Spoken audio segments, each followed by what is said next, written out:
Assalamualaikum warahmatullahi wabarakatuh. Perkenalkan, nama saya Muhammad Faisatullah dari kelas 1 Logistik A dengan NPM 1822423.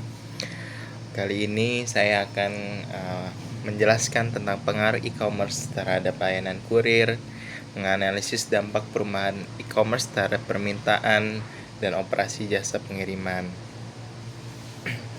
Pada kesempatan kali ini, saya ingin memaparkan sebuah topik yang sangat relevan dengan kehidupan kita sehari-hari, yaitu tentang pengaruh e-commerce terhadap layanan kurir. Yang seperti yang kita lihat dan rasakan bersama, sekarang hampir semua barang bisa kita beli dengan secara online, dari makanan, pakaian, alat elektronik, hingga obat-obatan. Di balik kemudahan itu, ada peran penting layanan kurir yang menjadi penghubung antara penjual dan pembeli. Pertama-tama, mari kita lihat bagaimana perkembangan e-commerce saat ini. Menurut laporan Google yang termasuk dan Bain & Company, pada tahun 2023, nilai pasar e-commerce Indonesia mencapai lebih dari 60 miliar US dollar dan prediksi terus meningkat hingga 95 miliar USD pada tahun 2025. Jumlah transaksi e-commerce meningkat pesat, terutama setelah pandemi COVID. Bahkan data dari Bank Indonesia menunjukkan bahwa transaksi e-commerce nasional naik lebih dari 20% setiap tahunnya sejak 2020. Lonjakan permintaan ini secara langsung berdampak pada industri logistik dan kurir yang menjadi tulang punggung proses pengiriman barang ke tangan konsumen. Nah, apa dampak terhadap permintaan layanan kurir? Dengan meningkatnya belanja online, permintaan terhadap jasa pengiriman barang pun melonjak tajam. Kita bisa lihat fenomena ini di kehidupan sehari-hari.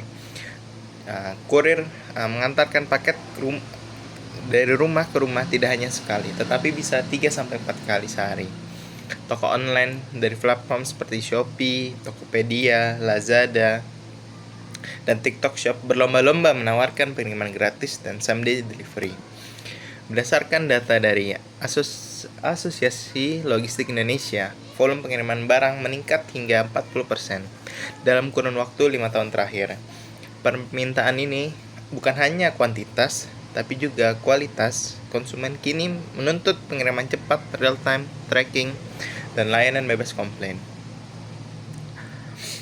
Pertumbuhan e-commerce juga memaksa perusahaan kurir untuk bertransformasi secara operasional. Berikut beberapa perubahan penting. Yang pertama adalah inovasi teknologi.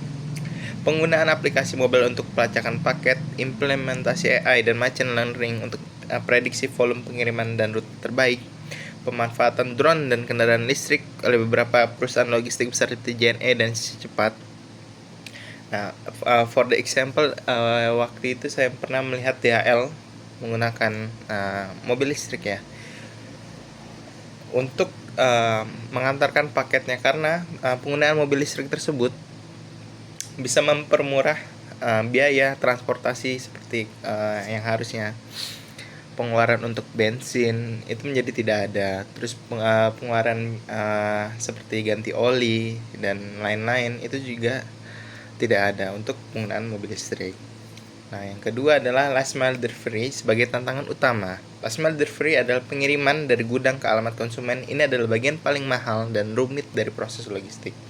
Contoh, jika dulu perusahaan hanya mengirimkan satu paket besar ke satu toko, sekarang mereka harus mengirimkan 100 paket kecil ke 100 alamat berbeda. Apa itu solusinya? Jadi, mitra kurir individu atau freelance seperti Gojek, Grab, Express, dan hubungan mikro logistik yang mendekatkan gudang ke konsumen. Yang ketiga adalah model bisnis yang berubah. Dulu, kurir fokus pada bisnis to bisnis. Sekarang fokusnya lebih pada bisnis to konsumen. Bahkan customer to customer, seperti pada reseller dan dropshipper. Apa itu tantangan dan resiko yang dihadapi?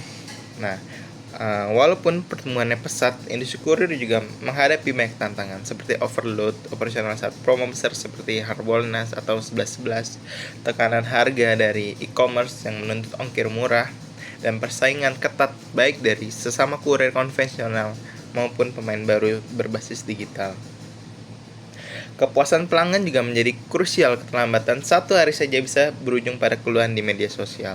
Kadang kita bisa lihat ya, kalau misalnya barang kita ada yang telat, nah berapa ya customer tuh ada yang sempat memviralkan, dan itu kan merusak reputasi kita sendiri kan.